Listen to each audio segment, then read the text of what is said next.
દાહોદમાં મનરેગા કૌભાંડ બાદ હવે સુરેન્દ્રનગરના ગ્રામીણ વિસ્તારમાં ભૂગર્ભ ગટર બની નથી અને બિલ પાસ થઈ ગયા। જી હા, આ ઘટના સુરેન્દ્રનગરના સડલા ગામની છે કે જ્યાં ગટરના કામોમાં મસમોટો ભ્રષ્ટાચાર થયાનો આરોપ લાગ્યો છે।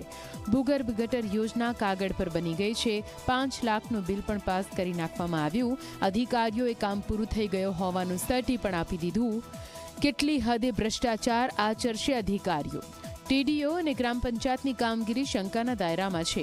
યોગ્ય તપાસની માંગ સાથે ગ્રામજનો ડીડીઓ કચેરીએ પહોંચ્યા અને રજૂઆત કરી।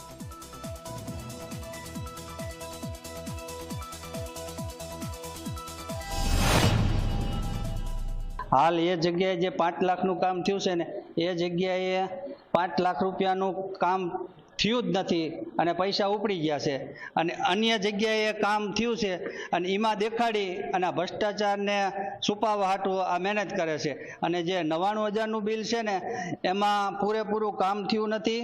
બીજા નંબરમાં કાલી સ્થળ તપાસવા આવ્યા હતા તારે રાતોરાત અંદર બીજી લાઈન નહીં નાખી અને કામ પૂરું દેખાડવા હાટું તાત્કાલિક ટીડીઓ સાહેબે આવી કાર્યવાહી કરી અને અમને જવાબ હરખો આપ્યો નથી।